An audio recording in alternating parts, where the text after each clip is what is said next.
free to read along with me. I hope this relaxes you and gets you excited for Christmas coming up. Okay.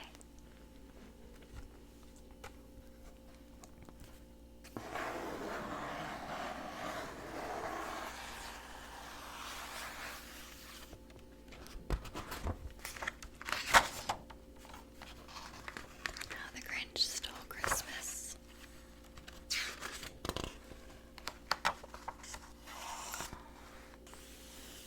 Little Grinch right here.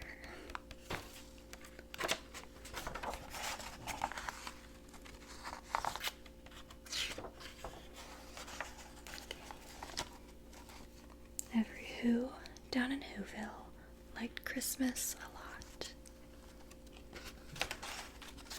But the Grinch, who lived just north of Whoville, did not. The Grinch hated Christmas, the whole Christmas season. Now please don't ask why. No one quite knows the reason. It could be his head wasn't screwed on just right. It could be, perhaps, that his shoes were too tight. But I think that the most likely reason of all may have been that his heart was 2 sizes too small.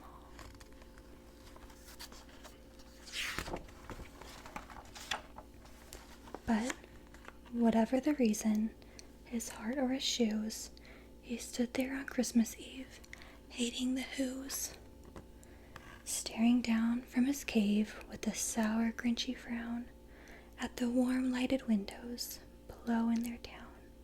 For he knew every Who down in Whoville beneath was busy now hanging a mistletoe wreath.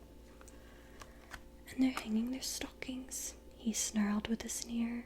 Tomorrow is Christmas, it's practically here. Then he growled with his Grinch fingers nervously drumming. I must find some way to stop Christmas from coming. For tomorrow, he knew, all the Who girls and boys would wake bright and early. They'd rush for their toys, and then, oh the noise, noise, noise, noise. That's one thing he hated, the noise, noise, noise, noise.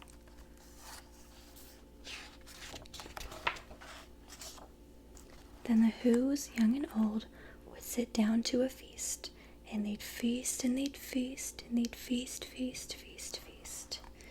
They would feast on Who pudding and rare Who roast beast, which was something the Grinch couldn't stand in the least.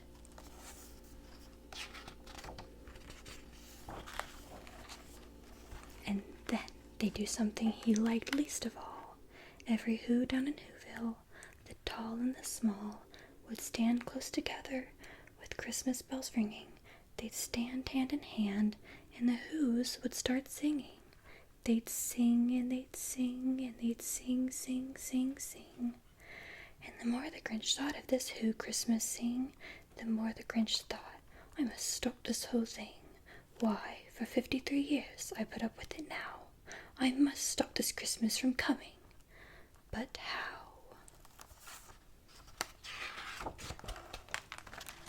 Then he got an idea, an awful idea. The Grinch got a wonderful, awful idea.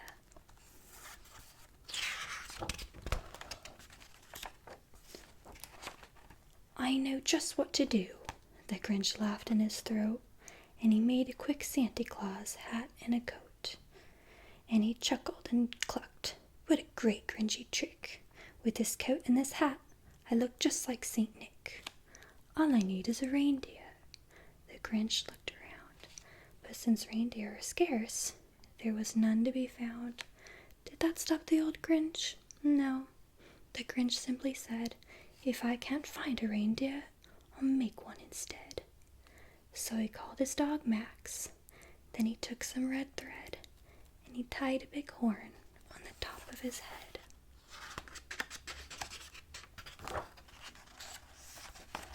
Then he loaded some bags and some old empty sacks on a ramshackle sleigh, and he hitched up old Max. Then the Grinch said, get up, and the sleigh started down toward the homes where the Whos lay a snooze in their town.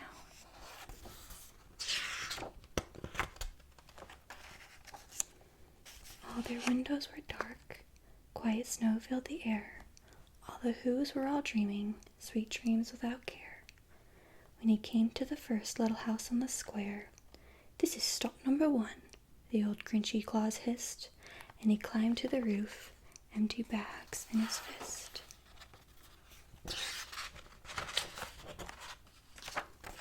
Then he slid down the chimney, a rather tight pinch, but if Santa could do it, then so could the Grinch.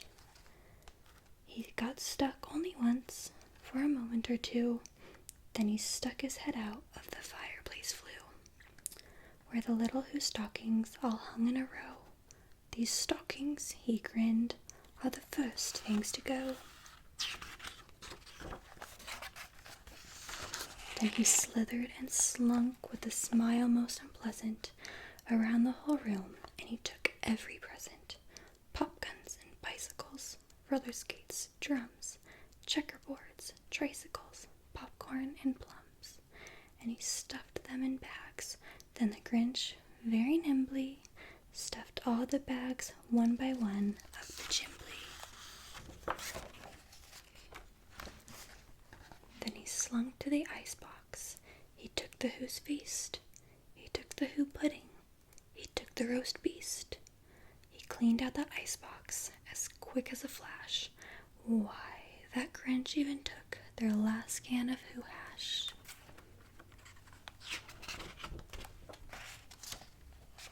Then he stuffed all the food up the chimney with glee. "And now," grinned the Grinch, "I will stuff up the tree."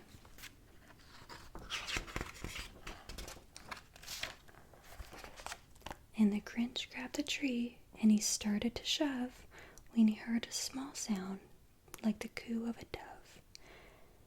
He turned around fast, and he saw a small Who, little Cindy Lou Who was not more than 2.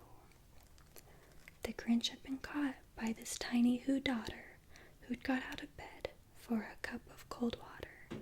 She stared at the Grinch and said, "Santa Claus, why?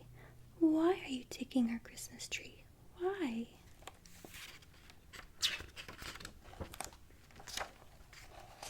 But you know, that old Grinch was so smart and so slick. He thought up a lie, and he thought it up quick. "Why, my sweet little tot," the fake Santa Claus lied, "there's a light on this tree that won't light on one side. So I'm taking it home to my workshop, my dear.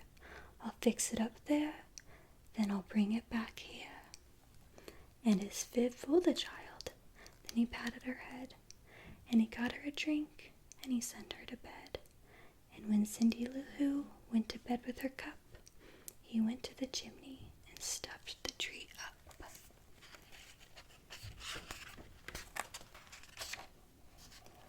Then the last thing he took was a log for their fire. Then he went up the chimney himself, the old liar. On their walls he left nothing but hooks and some wire, and the one speck of food that he left in the house was a crumb that was even too small for a mouse.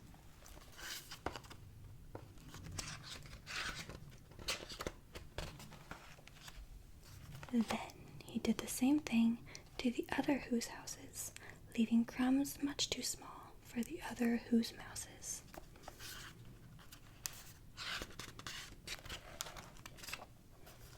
It was 1/4 dawn, all the Who's still abed, all the Who's still a snooze, when he packed up his sled. Packed it up with their presents, the ribbons, the wrappings, the tags and the tinsel, the trimmings, the trappings. 3,000 feet up the side of Mount Crumpet, he rode with his load to the tip-top to dump it. Pooh-pooh to the Who's, he was Grinchishly humming. They're finding out now that no Christmas is coming. They're just waking up, I know just what they'll do. The mouths will hang open a minute or two. Then the Who's down in Whoville will all cry boo-hoo.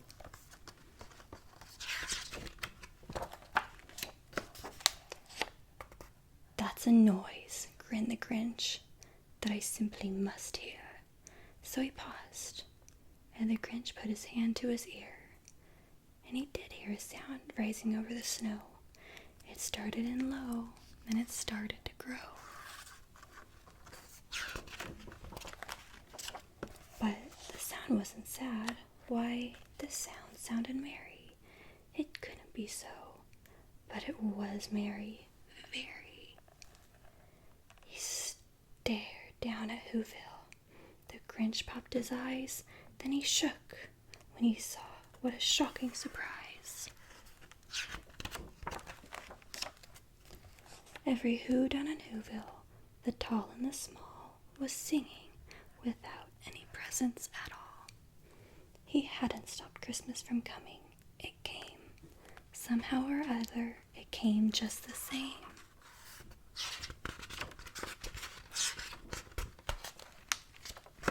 And the Grinch, with his Grinch feet ice cold in the snow, stood puzzling and puzzling. How could it be so? It came without ribbons. It came without tags. It came without packages, boxes, or bags. And he puzzled 3 hours till his puzzler was sore. Then the Grinch thought of something he hadn't before. Maybe Christmas, he thought, doesn't come from a store. Maybe Christmas, perhaps, means a little bit more.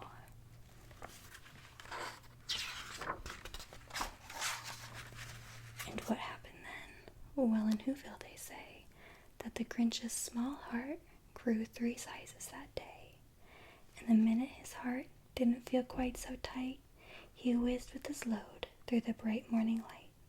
And he brought back the toys and the food for the feast, and he himself, the Grinch, carved the roast beast. The end.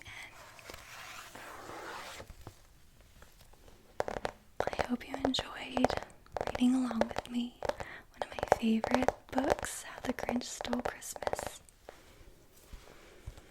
I hope you guys have a very cozy, Merry Christmas. Thank you for joining me today. Have a wonderful day or night whenever you're watching.